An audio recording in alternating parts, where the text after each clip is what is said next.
Very warm welcome to this special event which has been arranged by the City of York Council. The Council has asked me to be the independent chairman of this evening's activities, and somebody has asked me to explain how independent I am. I just want to tell you, I'm not a councillor, I've never been elected by anybody, and I have no interest with any, direct interest with any of the agencies that are here tonight. So I will try to be independent. Now, can I just ask a simple couple of questions to start with? How many people here were actually directly flooded? That's very interesting, because that's nearly half the people here. So that's very important. That's what the meeting's for, isn't it? No, but there are lots of people here who are also interested, and there are those who are indirectly affected by the flooding, for example, shopkeepers in the centre of town. Can we have a show of hands for those, please? Not so many.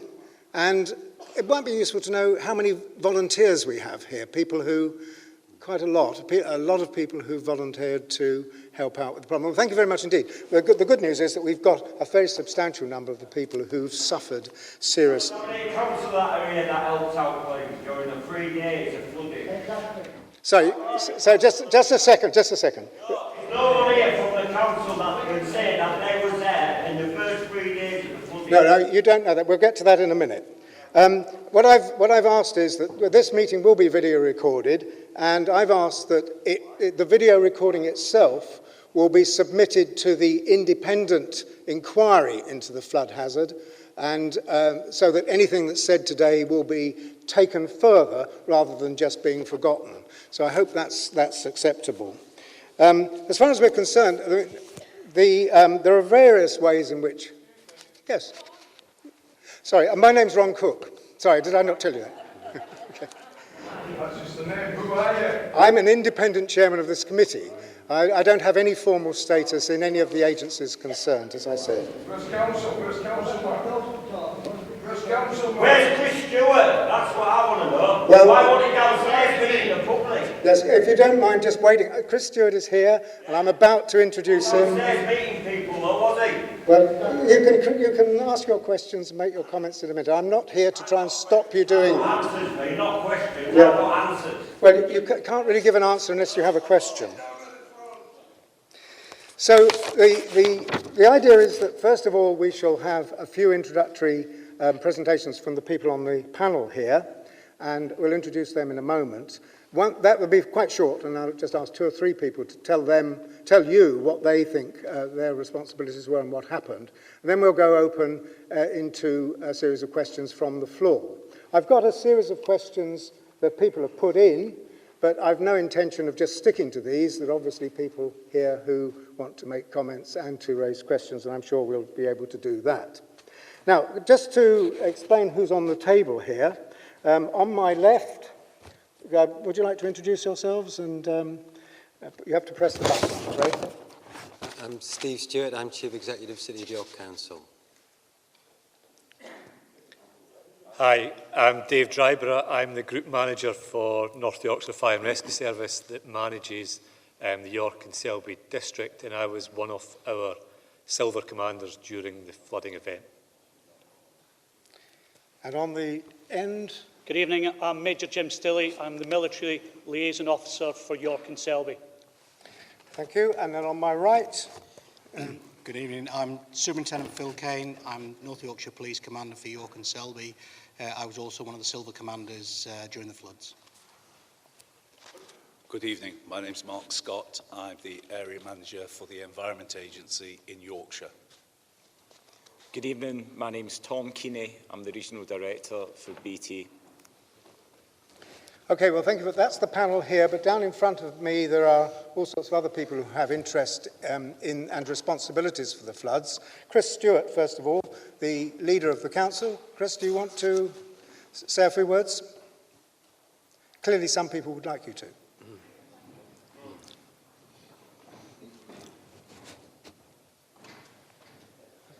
Okay, good evening everybody. I'm Chris Stewart, I'm leader of City of York Council. I'd just like to start by thanking everyone for coming tonight. This is the next phase in a learning experience for ourselves as a council, a chance for people to ask all their questions after what's been an incredibly tough couple of weeks.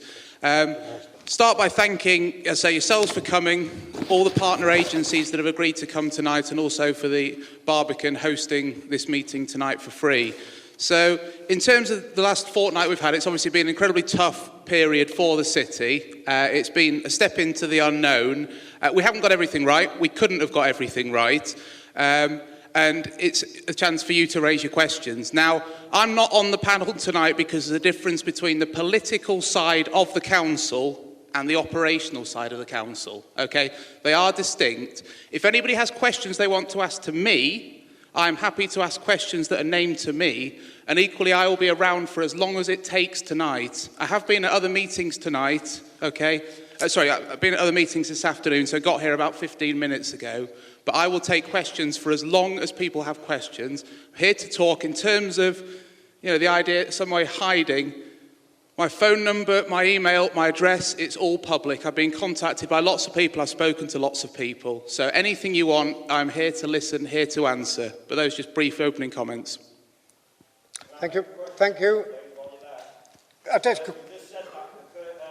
I'm sorry, I can't see who's speaking.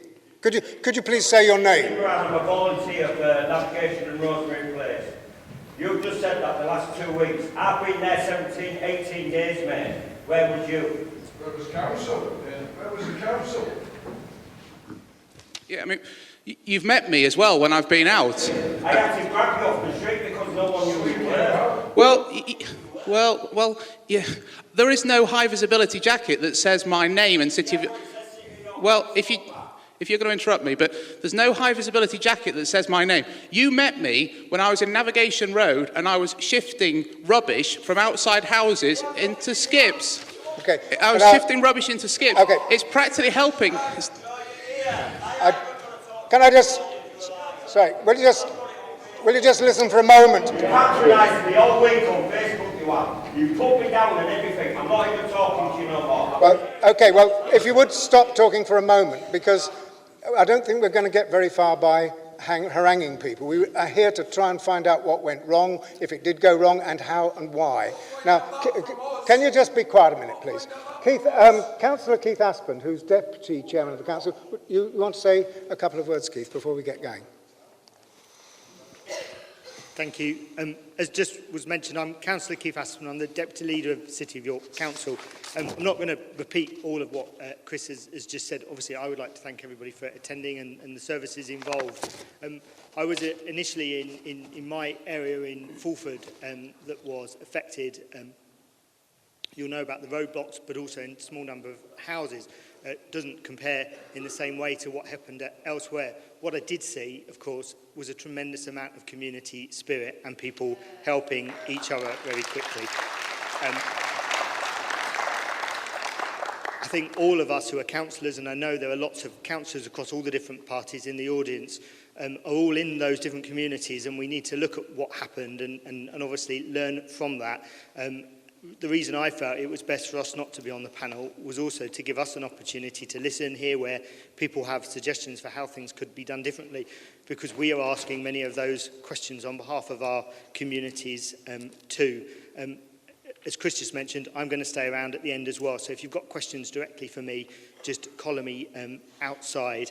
And obviously, we then have a big role to look at what's said tonight, to look at what more can be done through the independent inquiry for then making things better for the future. But that was just a very quick few words. Thank you.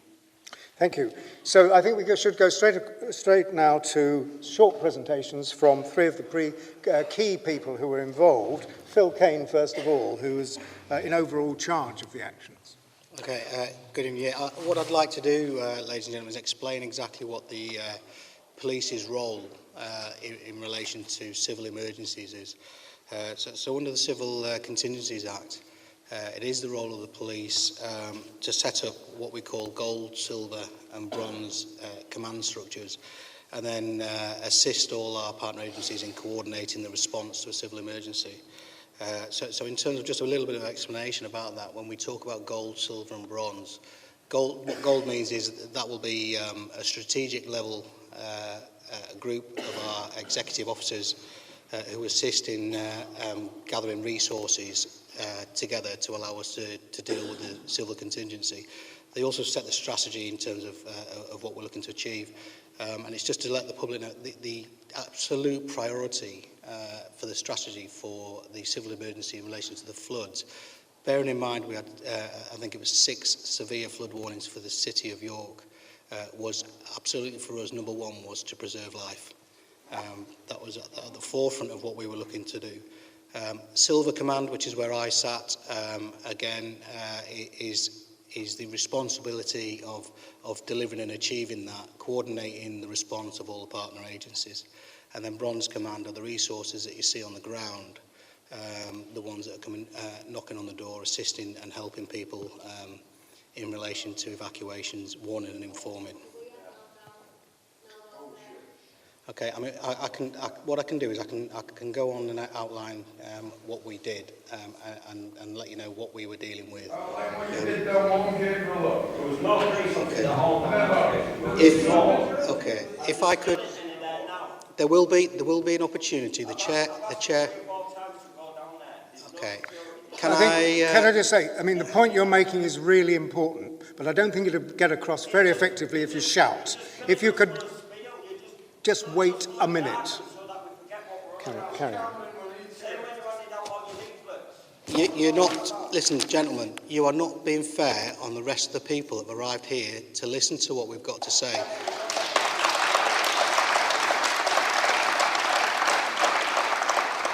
We are here because I think it's really important that the whole of the community that have turned up get an opportunity to allow us to learn some lessons. Now, right, we're not going to learn anything if you carry on talking and overriding us, are we? Yes, thank you very much indeed. Just please go on. Okay, so in terms of events of that day, okay, 11 a.m. on Boxing Day, the duty silver commander for the police attended a flood advisory group chaired by the Environment Agency. At that meeting, information was presented not just about the City of York, but the whole of North Yorkshire that was having flooding issues across the board. As a result of that, the Silver Commander then, as part of the Civil Contingencies Act responsibility, declared a tactical coordination group, a Silver Command, was set up. And at 12 p.m. on that day, that command was in function. North Yorkshire Police took the decision at that time to extend every single officer on duty, every member of staff was maintained on duty. And not allowed to end their duty. That was across the whole of North Yorkshire. Now, in relation to York itself, at that time, the information that we had was that the anticipated levels and rise of the River Ouse would see flooding over the next 24 to 48 hours. That was the information we had at that time on Boxing Day. So we're in the process of preparing for that to take place. At 7:10 in the evening, the Silver Commander was informed that the Foss barrier was required to be raised and was in the process of being raised. It was at that time that we had the information that we urgently needed to evacuate properties that you've outlined to us. For the police, at that time, it was at 7:10. Now, I'm not saying that's the time that it was first passed out to the council. The Silver Commander was doing a custody extension prior to that. Okay, and legally they have to do that in person. So as soon as they'd finished that, they were briefed that that was what was happening at 7:10.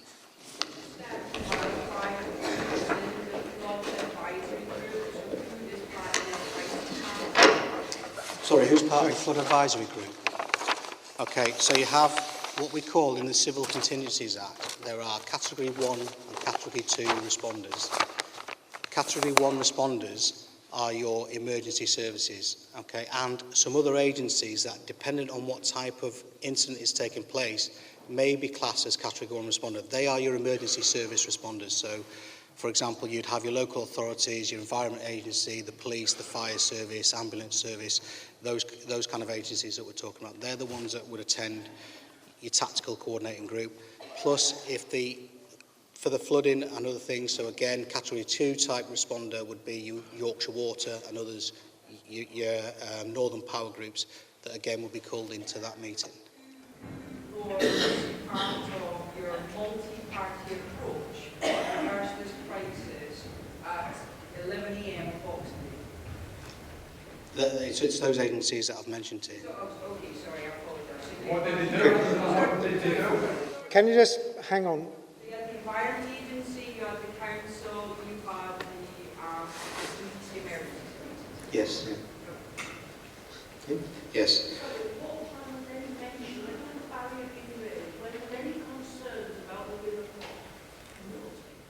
At that time, that's the time. At the time prior to that, there was planning for the River Ouse to be rising. What about the cost? But when was anyone aware there was a problem with the river? All I can tell, what I'm out. Okay. Yeah. If I can. Can I suggest that probably goes to the Environment Agency in a second? So if it's okay, I'll continue and tell you in terms of the policing response in relation to that. So again, because of the scale, what we were talking about there, and the information in the other Environment Agency, there was an immediate requirement for an evacuation. Okay, so the Silver Room was set up.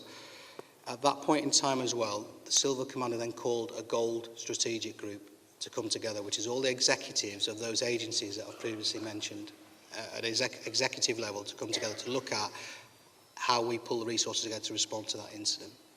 You said it was 7:10. Was that 7:10 the night before or 7:10 in the morning? 7:10 in the evening on Boxing Day. And you did what? In terms of taking that forward, then, okay, we don't obviously looking at the scale of what was required. So it was a potential for 2,500 homes. I think in the region of 2,500 homes were at risk in relation to that, and we had obviously severe flood warning from the Environment Agency. Now that indicates that you're looking at a potential risk to life. With a view to that, the Silver Commander also then called out civilian search and rescue teams. So there's 150 of those mobilised, and we worked with the Army to put in what we call the military aid to civil powers. So that then allows us to present to central government a request through our Gold Command for Army assistance. Okay, and we requested assistance from the Army of the Home Battalion. That Army assistance for us then, bearing in mind that they'd been working in Cumbria and Lancashire, was mobilised to support us. They were also mobilised at that time already in West Yorkshire, and their arrival for us was anticipated to be around about 6 a.m. the following morning. So between that night shift, we had search and rescue, police resources, City of York Council resources, and North Yorkshire Fire Service resources. Part of the Silver Command then was to look at who was the priority for us in terms of who needed warming informant, getting the evacuation out there, and also which properties at that time had already flooded. So we responded and using the appropriate resources to go with that.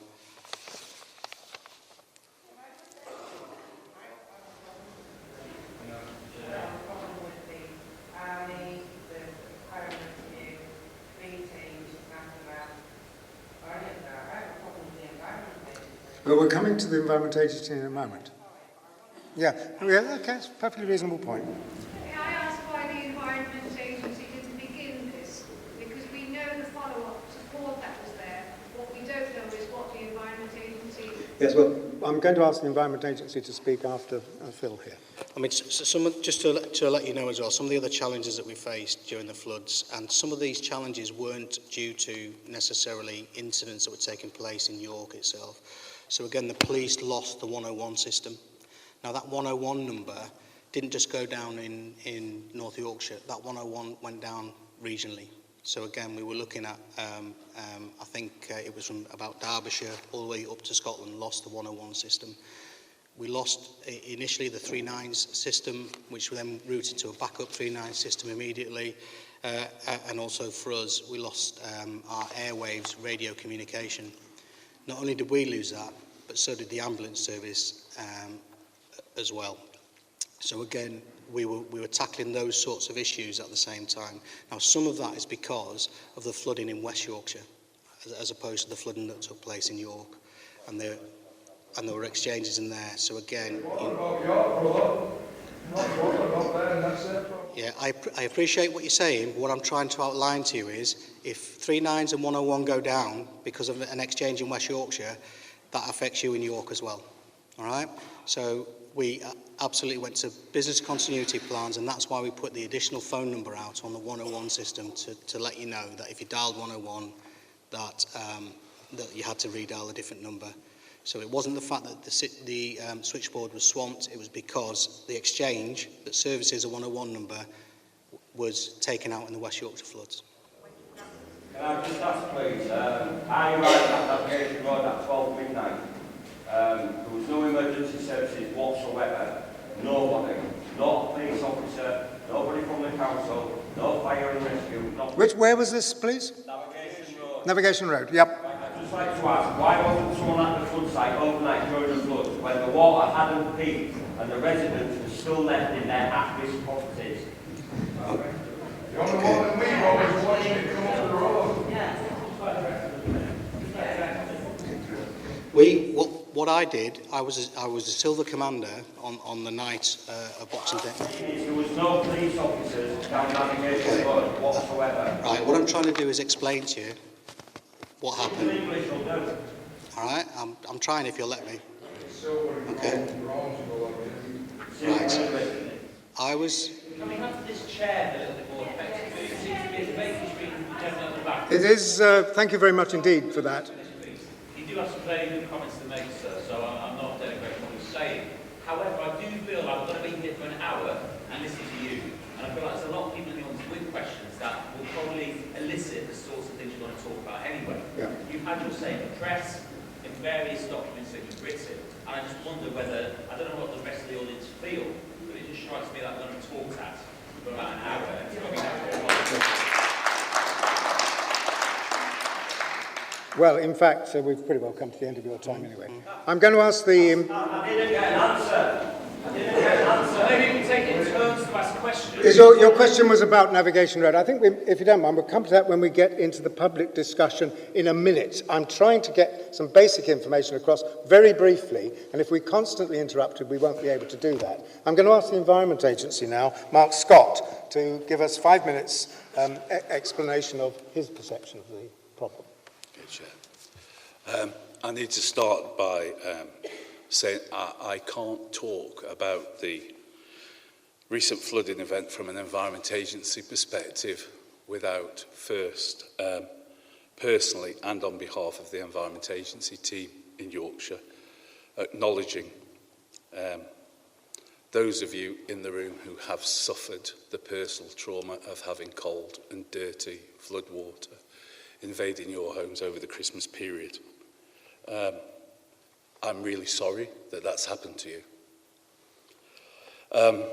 I know we have already met and listened to the accounts from many of the people who have flooded, and you have my promise that we'll continue to do so and to try and answer any questions that you've got.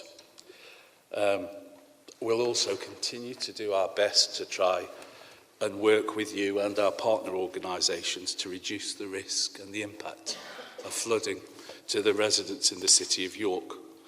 Many of the people who work in the Environment Agency team live here as well as work here, and we are very connected to the city.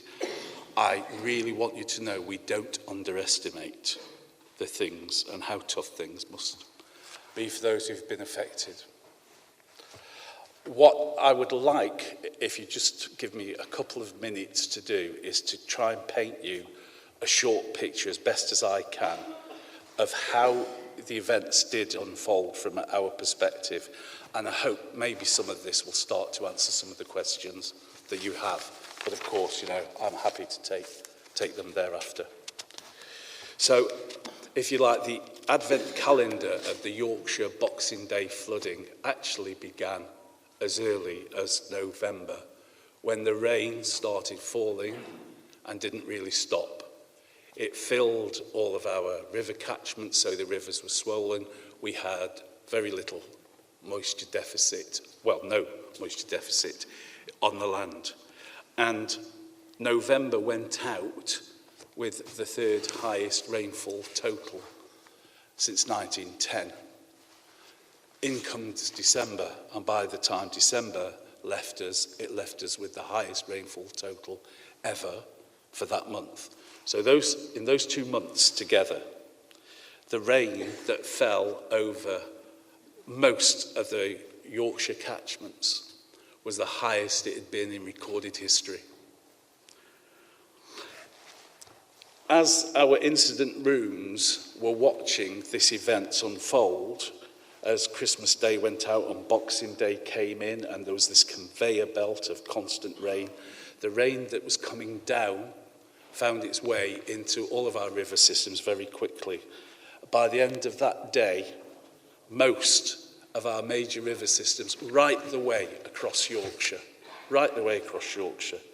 had broken all-time records. We had, quite simply, never seen an event like this previously. Now, I will do what you want me to do now, I hope, and focus in on York.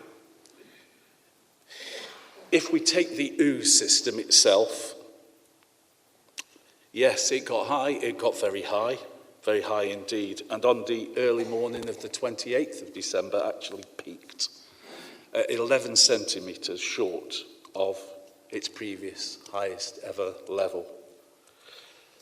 Undefended properties, many of which have flooded frequently over the years, flooded again. But the defences along the line of the River Ouse through the centre of York did their job again. They protected over 1,000 properties. The Ings at Clifton, above York, took in over 2 million cubic metres of flood water, which is what it's designed to do.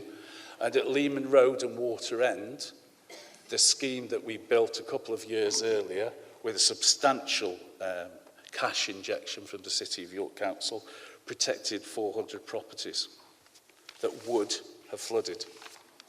So now I'll come to the Foss. The Foss, as I suppose you all know and think now, presents something of a different story.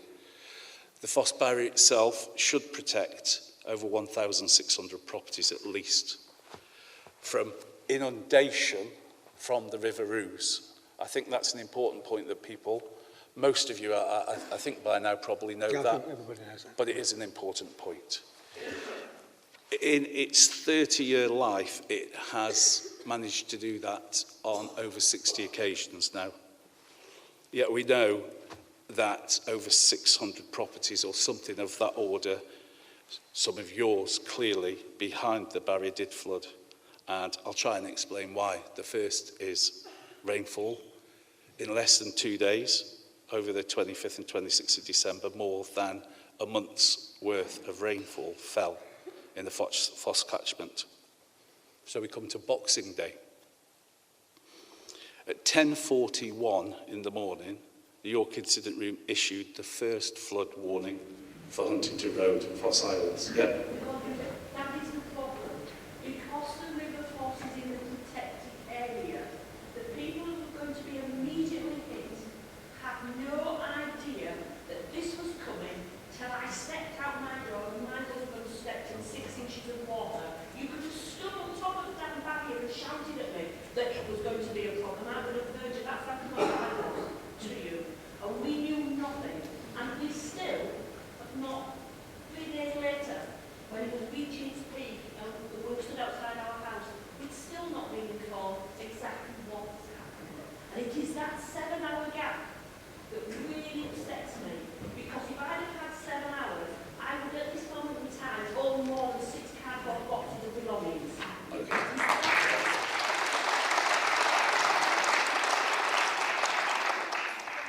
The day after Boxing Day onwards, you worked brilliantly. The emergency services were brilliant. Everyone was brilliant. But no one knew. And it's okay to put it on the flood line. If you're not in a flood area, you don't spend Boxing Day looking at the Environment Agency's website.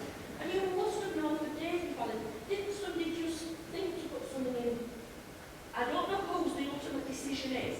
Okay. To actually inform us, the public. The Sea Silver Command got together at 11 o'clock, and the Environment Agency knew, and the local council knew, and the army knew, and the police knew, and the people living along the river didn't know. They knew nothing at all.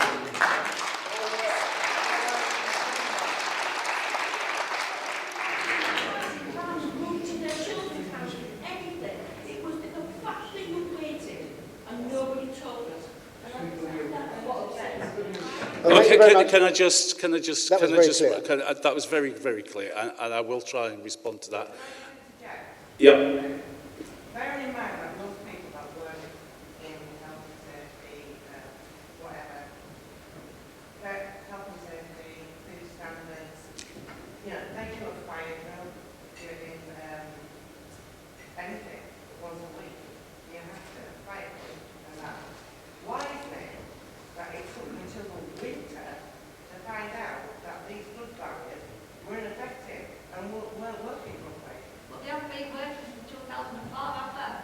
Yes, they have. Well, that's not been across the Well, right. Thank you. Right. Right. Can I just respond to that? That pumping station associated with the Foss barrier has been capable of operating at its full capacity. I don't know what it is you've picked up on the news. There's been a whole load of different bits of misinformation. Yes, I accept that, sir. In terms of the flood warnings, again, this might not be a wholly satisfactory answer to you, and I'm sorry for this, but our flood warnings are based on trigger levels all the way across Yorkshire.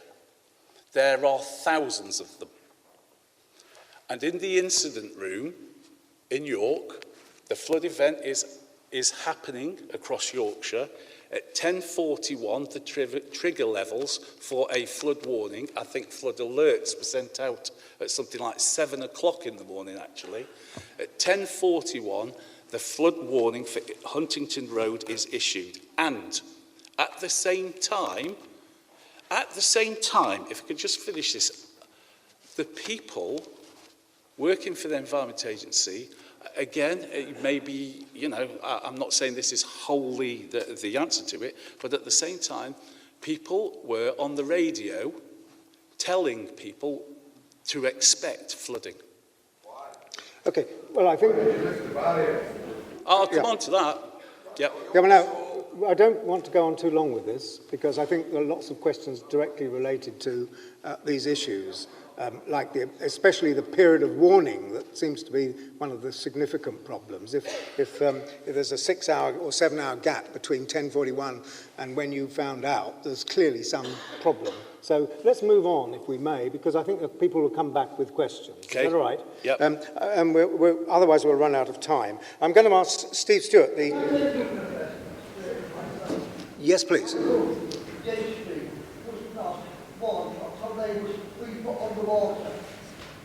Sorry, I didn't... we've got a roving microphone, but it'll come round in a second. Okay, what I can... My name's Billy Smith. I speak for the travelling community. Yeah. James Street never got no warning until they were 3 feet on the water. So that's why I want to know they was not warned. Right, what I can undertake to do is if anybody has got a specific inquiry like that, I will undertake to investigate that and give you a response in terms of when the warnings were issued and how that related to water levels where you were. I will do that. Okay, and we'll probably... But can I just... How do we contact you to get that response? Pardon? How do we contact you to get that response? What's the best way of us doing that? I came here tonight for answers as well. It's not quite an email. Yeah, I came here for actual information, not just privately. Okay. I can do that anyway. Yeah, so there's a specific question, which is the email address which people should use for the Environment Agency, correct? Okay. Now, we must be able to answer that tonight. It's quite clear.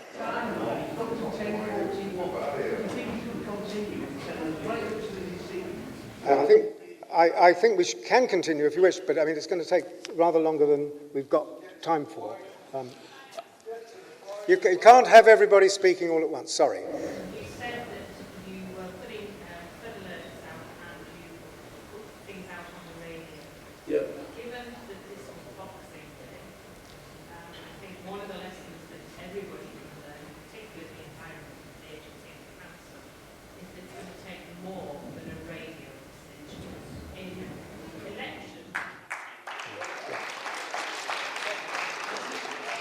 In order to get to all your questions and to do it systematically, I'm going to ask Steve Stewart just to say a few words before we go into the broad discussion. Then everybody can have a roving microphone and we can hear what's being said rather than interrupting all the time. Steve.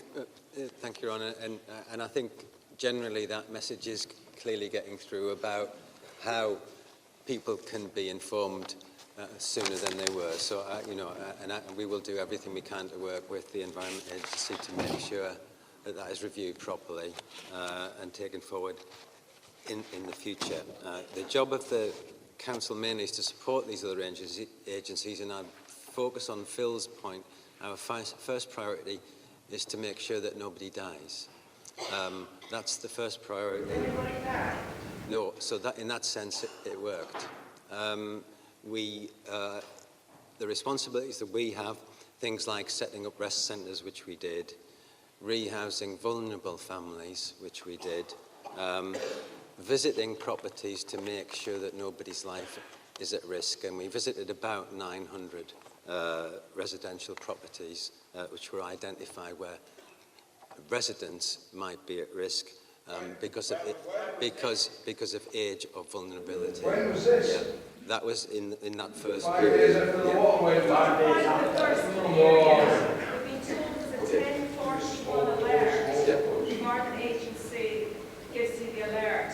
We're then moving to the barrier being raised in the evening. That's, sorry, that's 6 to 7 hour gap. Excuse me, if I could just say, there's a 10:41 alert for Huntington Road. Yes, that's just finish off, Steve. That's correct. Okay. Our records would indicate to us that in the Foss catchment we have something like 80% coverage. Well, I'm sorry. Carl, the megaphone at the window, would they go out faster? The council was meant to speak. It's his question. Why are you speaking for him? I was responding to somebody else asking a question. Thank you, sir. I'd like the council to respond to that. What was the council's responsibility in conjunction with the Environment Agency to make sure that the message got out to all the residents of York? Yeah, that was as has been covered by Environment Agency up to a point. What I was trying to say is our priority was to identify people who were vulnerable, elderly, infirm, because that's the priority, and that's what we had to focus on initially. There was another phase that followed quickly on that, where we did visit, I think, around 900 residential properties, about 250 businesses, to make sure that everybody was all right. Yeah. Well, the timeline that we've put up shows that. I've got colleagues at the front who might be able to answer detailed questions for you, because I recognise that a lot of you live in a street and you've got specific questions about your street. We're quite happy to try and do with that. If you want to ask the questions now, or if you want to ask us later, very soon. Please, not all. Yeah. Just answer one at a time. We can't hear. Specificity on streets. I think there was a request to understand what was the timing of your first phase when you visited 900 properties. Okay. And what we heard from the Environment Agency, the flag was raised at 340 some on Boxing Day morning. What was your action then? What was your protocol from a council perspective to jump into crisis mode and support the City of York? As I say, the first priority, was vulnerable people. And that was, timings. I heard about vulnerability and I understand prioritisation. That was Boxing Day evening, and it carried on right through the night. The team identified 3 priority groups, and they were done in that order. So the first thing that we had to do was to make sure elderly people living on their own, people who had disabilities, people who lived in council establishments, care homes, they were the first priority, and then it carried on through the night and over the next 2 or 3 days. When it was about people with disabilities, it was getting people out of homes that couldn't use a hoist. Yeah, we had to get them out. We couldn't leave them in there. So there were a number of... You had people help them get them out. People, elderly people, needed to use the hoist to get them out of their flat. You had nobody in that situation that could use a hoist. The priority was to protect life, and we had to do that. Get those people out Yeah. without using a hoist. And we You had- had nobody in that building that could use one. And we got them, and we got them all out, and nobody died. Yeah. Yeah. Okay. Okay. Yeah. Right. Yeah. Yeah. Thanks, Steve. Okay. Yep. I think I'm going to stop you there, Steve, if Yeah. I may. Is Well- there anything else you must add now? Well, the only other thing I want to do is to say to all the people in the room who volunteered. This is well, the council. You know, I've had hundreds of council staff came in. Yeah. Hundreds of council staff came in and worked for a whole week, 24/7. You're lying. Yeah. I will tell you now, you are a liar. Okay. Right. It's absolutely impossible for everybody to shout at once and to be heard. It would be helpful if we could speak individually using the microphone. Now, I'm going to go straight on to our broad open discussion session now, because I don't think there's much point in going on with presentations.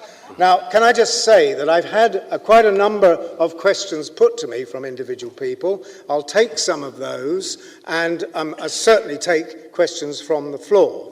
And it's almost impossible to organise questions in a meeting like this, but I would like to try and start with just a few minutes on help that's available to those who need it.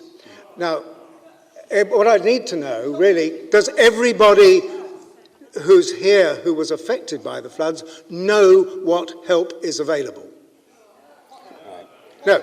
Well, that's exactly my point.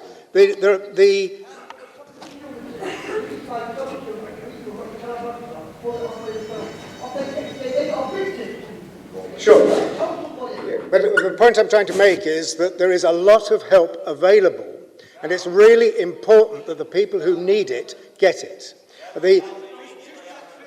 Just let me finish. You can interrupt me if you like. But the council has produced a leaflet on funds that are available for people who need it.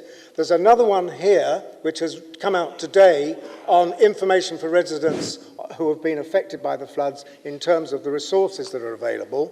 And there are... Half of the stuff on that is email. If you're not computer literate, half of that is irrelevant.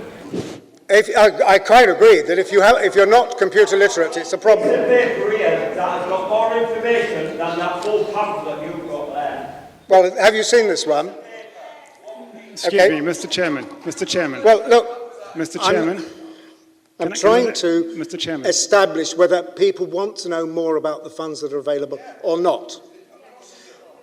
I don't want to spend a long time on it, but it's very important that people understand that if they do need help, that help should be available. There have been some remarkable help given by people on social media during the course of this campaign. Mr. Chairman. Which the volunteers have been helpful. Michelle Holmes, for example, and the provision of furniture and help for people who might be under stress and so on. All this information is available, but my concern is that it isn't necessarily available to the people who want it. And so... Yeah, I'm just... Okay, fine. Carry on. On behalf of a lot of people here, this is, I have to say, a very unsatisfying meeting.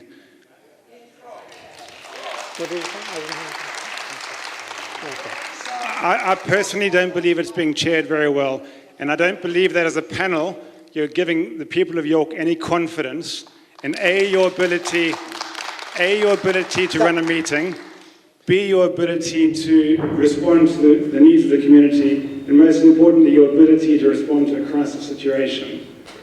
Absolutely. No, I agree with you. What I would now. personally like Have you got a question you'd like to ask that we can help with? I would like the Environment Agency to continue the process of explaining to us why York flooded in the first place. And I would then like a more structured way of taking questions from the floor in a way which is productive. I'm at the point where I was taking questions from the floor, so that was the idea. If you could please let the Environment Agency You're finish saying their that you would like explanation. more information from the Environment Agency on why the flood happened, right? Yes. Right. Well, I'll ask the Environment Agency to take that forward. It's quite clear to me that... Just ask why didn't a member of the volunteer group was on that stage with you?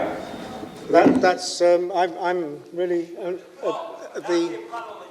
This is the panel that was given to me, yes. You everything for this city. You haven't even got one volunteer on that stage. Shut up. We're not going to get any anyway, look it up. They're full of jargon. They're filling you full of spiel, mate, so that's not proper. I'm sorry, will you... If you would be quiet, please. I'm trying hard to respond. If we can all listen, if we can ask some structured questions, the Environment Agency will do more than what, and I'm sure you're going to do it, to fill in that time frame between 11:41 and 19:10. What we all wish to know as well is, in that time, whose responsibility for the question, how did we never get an answer to it whose responsibility was it once you realised there was a problem with the barrier? And we were the first houses to be hit by that report. Whose responsibility was it to inform the residents? You say you were on Huntington Road. Fine, I feel sorry for the people of Huntington Road. I know they're there. But we were the first to be hit, and nobody, there was nobody outside our house, nobody banged on my door. I never met one dog on. So somebody knew that water came rushing into my house so fast. It was actually quite scary, and I'm not easily scared as I'm triggered on. Right. Well, thank you very much. So you would like us to discuss what happened between 10:41 and 19:10 on that day. Now, I'll ask the Environment representative to take that forward, or would you prefer? Sorry. Can you make it? I'm sorry. Look, you can't. Sorry, possibly... it has to be Sunday morning, not just 19:10. Sorry. So you want the Lots of discussion people to take live on the place news as well. beyond the 19:10 into the Sunday morning? Absolutely. Want to Fine. know? Yeah. Thank you. Yes, we're talking Saturday. Now, so the first thing to ask is if the Environment Agency can comment on that period, or whether it's whether Neil wants to comment on it. Okay, what I would like to say is that at 16:51, the remaining 5 flood warnings for the Foss catchment were issued because, as I tried to explain earlier, the trigger levels that initiate those warnings had been reached. So that's at 16:51. At that point, the barrier was still down, and we were starting to get reports of flooding coming in from the Huntington Road area. As part of issuing those flood warnings, we did include a note to partners that the pumps were running at their full capacity, but were struggling to cope with the volume of water.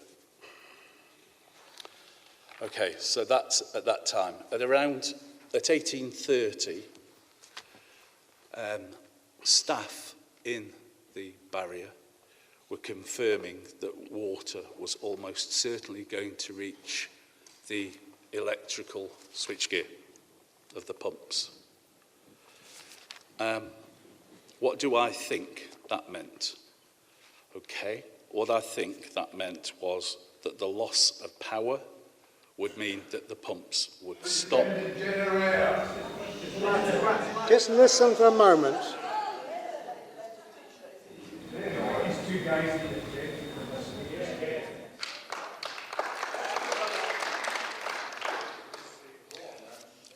More importantly, it's not about what you think. It's what the whole point of this meeting was supposed to be what actual information you had and the timeline by which each of these events occurred. Not what you think. Okay. Either you asked your engineers or you didn't. Okay, I mean, I've sat here and I've listened to the biggest PR exercise going, but I've not heard very much in terms of actual timeline and events and what you did with regards to that. Okay. And I appreciate that So West Yorkshire, please, sorry, my turn. I appreciate that West Yorkshire had major issues, etc., but the purpose of this meeting is to talk about the issues in York specifically.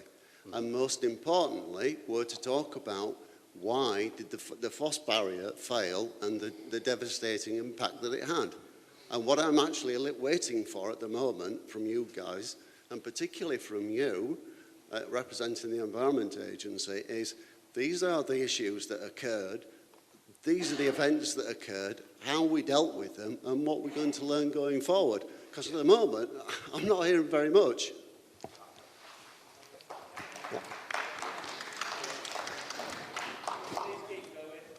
Okay. Loss of power at the barrier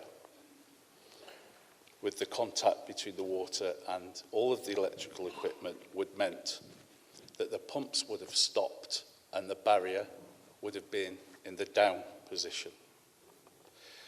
What was designed to keep the ooze out would now represent a 16.5-ton steel dam across the throat of the River Foss. The water level behind that would then have risen incredibly rapidly. We believe, with the flows that were coming down the Foss at that time, that would have been something like a foot of water every 15 minutes. 15. Surely a flood barrier should have an independent power source. Please let him finish. It does. Okay. What we'd have seen then would have been a rapidly spreading and deepening lake going out from Foss Islands, again, further up Huntington Road, Tank Hall, and on into Osbaldwick. And at 1845, with those considerations in mind, the decision was taken to lift the barrier and switch off the pumps. At 1900, the barrier was effectively in the up position, and the severe flood warnings, and again, there is something about these severe flood warnings, they have to be written properly to explain the fact that we believe there could be loss of life. They were issued at 1905. I would like to say our judgment was that we raised the barrier to prevent flooding to more homes and businesses. We estimate that to have been about 1,000 that would have flooded if we hadn't have taken that action. It is incredibly regrettable to all of the people here and to all of the Environment Agency team that people actually did flood in the first place. But those people, again, who suffered the flooding would have still flooded, and potentially to a greater depth, certainly more quickly. But can I just say, a lot of people have asked me to ask, why were the electrics flooded when they haven't been flooded in the past in the building where the pumps are? I mean, if that hadn't have happened, you wouldn't have had to raise the barrier. And a lot of people have said to me, ask him that question. Okay. Well, a couple of points I'd make on that. There was a small ingress of water. We were getting a small ingress of water, and we seemed to be managing that fine. What happened is there was a sudden inundation of water actually into the barrier, which in a very short space of time would have wiped out the electrics. We are, genuinely mean this, we are still investigating how that has happened. We still, at this point in time, do not understand where that sudden rush of water actually came from. Sorry? Okay, there's a gentleman here who'd like to respond to that. Sir, can you have the microphone, please? been told on reasonably good authority that there's an access panel in the bilge below the pump room that wasn't secured properly, and when they eventually pumped the bilge out, that was hanging on by one bolt. This is to pump out the bilge for the pump room into the ooze in the event of a leakage in that pump area. Is that correct? Well, I genuinely mean this. That's news to me. I've not heard that. It shocked me a bit as well. That would be the purpose of an investigation. Can I just say, I've got no evidence that that is the case. And had I would be perfectly open with you about that. Can I ask David Clayton, if he'd like to ask his question? David? David.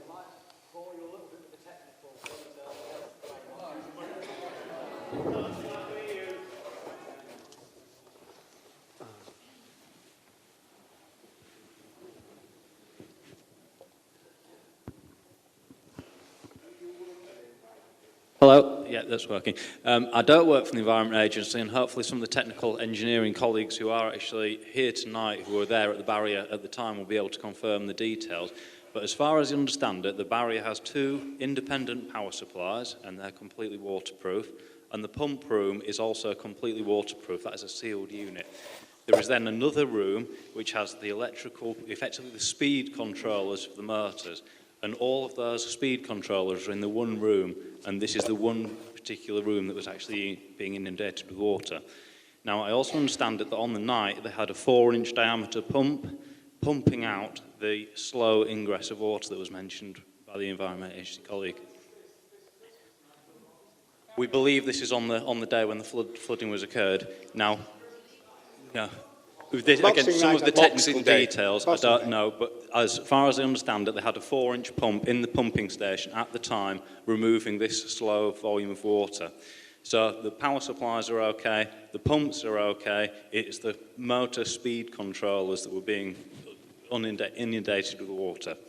Now, at the time, myself, the scout leader at First Year Scout Group, and we were flooded at the time, but before that we've joined a volunteering team, and we were on the gardens at the bottom of Clifford's Tower. If you come across the road from Clifford's Tower, and myself, some of the Explorer Scouts, some of the council staff, who had a 6-inch diesel pump, which is a pretty big pump, down there, and we also had P&T contractors who were working for York City Council at the time on that night. They had a truck full of pumping equipment, and in addition to that, I understand as well that other resources, and I'm going to say particularly to the fire brigade, now I don't know whether this is right or not, but if the absolute priority was at those barriers, that pump control panel room did not fill with water, I'd like to know how come all these other resources of other pumps, and the fire brigade especially, were not into that pump control room, making it watertight. I mean, you could have put sandbags in to stop the water flowing. So there needs to be almost an investigation, and I hope the Environment Agency are undertaking that should be the absolute control, is how the water was allowed to get into that room rising so fast, and could agencies such as the fire brigade, or the fact that we had council pumps just 200 metres away at the bottom pumping out Clifford's Tower Street Gardens, actually have been brought forward. And when Silver Command was up and running, I think they did a very good job, but had we known this a few hours ago, could the other agencies and council and fire brigade been motivated and got into the building to actually help out the Environment Agency staff on the front line? Well, thank you. That's very helpful. That's one of a number of questions that's been raised about supplementary pumping and the making available of additional resources. I don't think anyone would like to have a reply to that. Yeah, if I could make just a quick response to that. I understand what you're saying there. Up until that point, the pumps within that room, things were okay. It's the fact that there was a really, really sudden, rapid inundation into that room that triggered the decision-making process around that. One of the things, and again, I guess we'll come on to this at some point, but one of the things I really need people to understand is the scale or the amount of water that those pumps actually move. When all of those pumps are working, they were shifting the equivalent of, the best way I can describe this is one of those milk tankers full of water every second. So people have asked us about, couldn't we bring in additional pumps here? Couldn't we do this? Couldn't we do that and the other? Even a 1 cubic metre a second pump is pretty as nothing compared to the pumping capacity of each one of those pumps at the barrier. Sorry? What is the capacity of the pumps? Okay, with all 8 of those pumps going, you're looking at something just above 30 cubic metres per second being pumped. 30? Oh, actually, 30? Yeah. 1,000 litres per second of 8 pumps online at once. Yes, 30.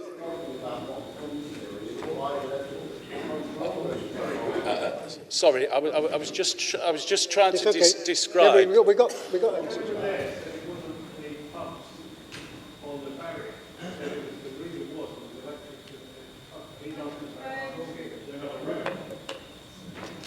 Yes, he was talking about different pumping system. Yeah. Yes, and my response to that was there was an extremely sudden inundation into that room. So the opportunity to get additional pumping in at that time was gone, was lost. And what we were faced with, and this is the reason why I did mention those...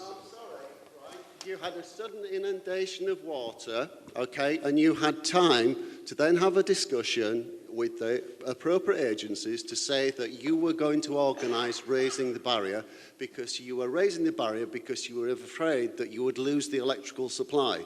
Now, that by very default says that you had time to bring in additional pumps. The Environment Agency itself even carries emergency pumps, which you could have brought in. I'm not sure whether or not David from the Fire and Rescue can remember this, but I don't think we could even have got any pumps into the barrier at that point. That's the first point that I'll make. The second point that I'll make is the decision-making time there that I've described to you. At 18:45, the decision was taken to lift the barrier. The confirmation from the guys in the barrier itself we received at 18:30. There were 15 minutes between the sudden inundation and our decision to lift the barrier. 15 minutes. Sorry, could you repeat that?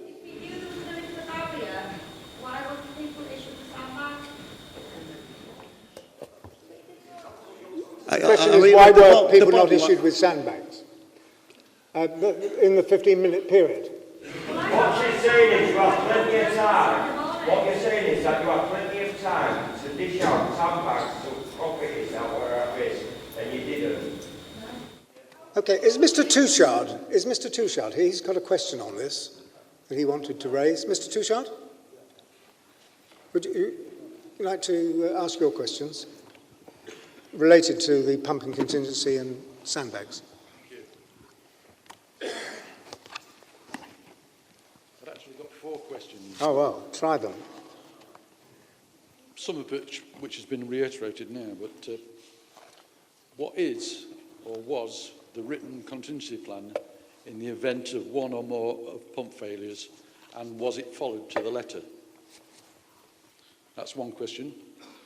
And the pumps, are they still the original 1987 pumps in place? And what spares are held on site? And I would also like to know, what are the essential supplies airlifted to the pumping station? Because not long after they arrived, the water went down faster than it came up. Okay, well, thank you. Those are 4 questions there. I mean, the question that you raised about the contingency plan is one that a number of other people have raised. Specifically, was there a contingency plan for unexpected flooding on the Foss? There clearly is a contingency plan for the Ouse, but the Foss, is there a contingency plan for that? If I understand the question properly, was there a contingency plan for the Foss barrier? rather than the foss. Yeah.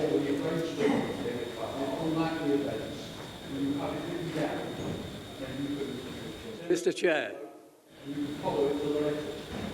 the problem in York is a man-made situation. Could you get a microphone, please? It goes back 1972, when the barrage was built on the Derwent. It diverted the whole of the tidal water from up the Derwent up to York and Selby, which created a problem, but only a minor one.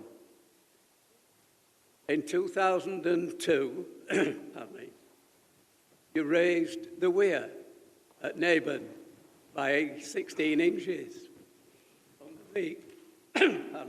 under the guise of subsidence, when in fact it was to preserve water stocks for the treatment plant on the Derwent, and also the pipe work that's above the north of York, which takes water from the Nid to the Elvington treatment works. The problem can be altered quite simply by removing those sections off the top of the weir. It will reduce the water level in York about 5 to 6 feet under normal conditions, Okay, thank you. and even in flood conditions. What you're saying, though, is relevant to the Ouse. It's not directly relevant to the Foss, is it? And do you want to come back on it? Mr. Chairman. Okay. Mr. Yes, Chairman. there's somebody here who is the engineer for the Foss who... Mr. Chairman, the normal way to run a meeting is you take questions and then you answer the questions. All I've heard is questions and then other questions, and we're not getting answers to this gentleman's questions. Where we were at was the question of contingency planning for the Foss. The gentleman over here came in with his additional comments. The Foss and the Foss barrier. The Foss is a mistake, a big mistake, and it will need sorting out, investigating by someone. Okay, thank you very much. There were